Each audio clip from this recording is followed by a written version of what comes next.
What you heard here today from the notorious Israeli Prime Minister was nothing but an unsuccessful attempt to distract attention away from his genocide and brutal war crimes.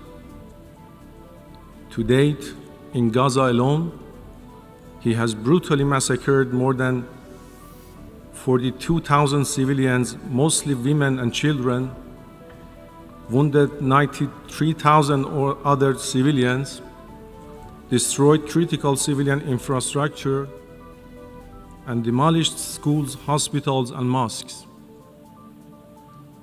He has even repeatedly killed an unprecedented number of journalists and United Nations staff and attacked many UN relief centers. He brutally has used starvation as a method of war, making unfounded accusations against regional countries, including my own, has long been a standard practice of the Israeli regime. Its exclusive purpose is to conceal its blatant crimes and brutalities in the region. Obviously, no amount of disinformation, fabrication, and lies can cover up this regime's decades-long criminal practices and wicked warmongering policies. Mr. President, the extent, frequency, and gravity of the barbaric crimes of the Israeli regime in the Palestine and now in Lebanon is unprecedented. These brutalities have all elements of genocide, war crimes, and crimes against humanity. The Israeli forces commit all such crimes on a daily basis, repeatedly and concurrently in front of the eyes of all humanity. They turned Gaza into a graveyard of children and hell on earth, as has been said by United Nations staff and officials. The apartheid occupying regime of Israel is now waging an all-out war of aggression against Lebanon. It has targeted civilians, mostly women, children, and the elderly, and attacked civilian infrastructures. Moreover, the deliberate targeting of civilians in Lebanon by detonating pagers and other electronic devices across the country was a blatant terrorist act committed by the Israeli regime. This evil practice is the most outrageous manifestation of weaponizing ordinary communication devices to commit terrorist acts and to harm civilians. This adventuristic act of terrorism must sound a warning bell for the entire international community. This new version of terrorism must be condemned unequivocally by all. If unchecked, the Israeli regime will commit terrorist acts in other countries using such devices.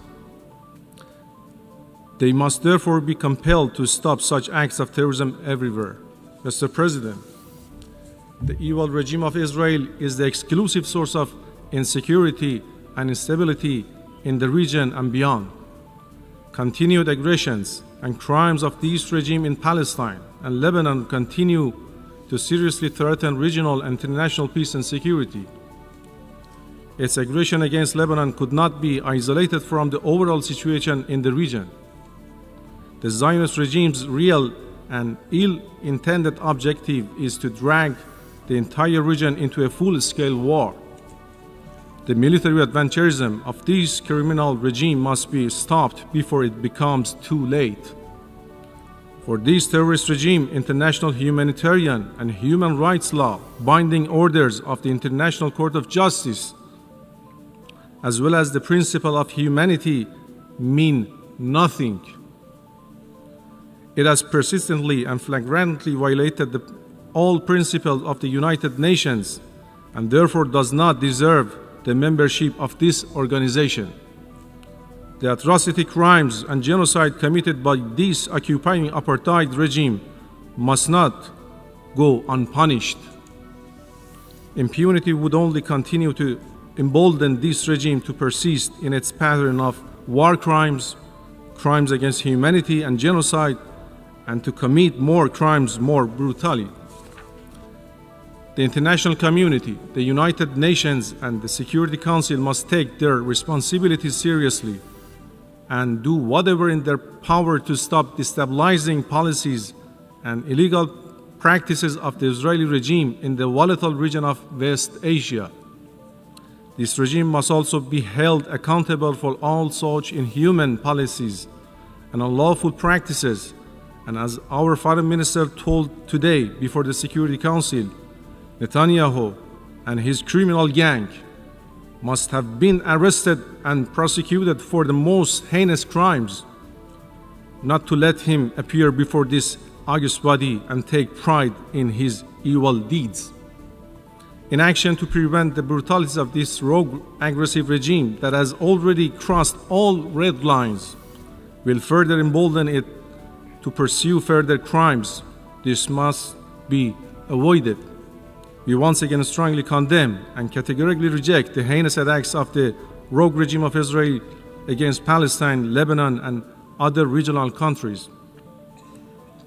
We also reiterate our full support for the realization of the inalienable right to self-determination of the Palestinian people. Under international law, Palestinians have an absolute right to resist occupation and aggression using all available means.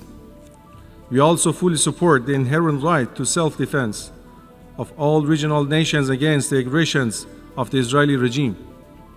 As we have said time and again, the path to de-escalation is clear. Israel must be compelled to stop immediately and permanently all its attacks on Gaza, the West Bank, Lebanon, and other parts of the region. In response to saber-rattling and threats made today by the Israeli regime's representative, I must stress that the Islamic Republic of Iran will not hesitate to vigorously defend its territory, people, and vital interests. Obviously, and in exercising our inherent right to self-defense, we will do it in time and the manner we choose. Mr. President, the Israeli regime representative has also made an unsuccessful attempt to falsely portray our nuclear program as a source of concern. Iran's nuclear program has always been and will remain exclusively for peaceful purposes.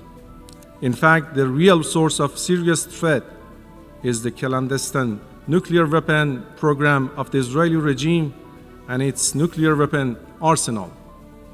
To avert this dangerous threat to regional and international peace and security, the Israeli regime must be compelled to abandon its nuclear weapons, join the Nuclear Non-Proliferation Treaty promptly and unconditionally, and place all its nuclear activities and facilities under the comprehensive safeguards of the International Atomic Energy Agency. I thank you, Mr. President.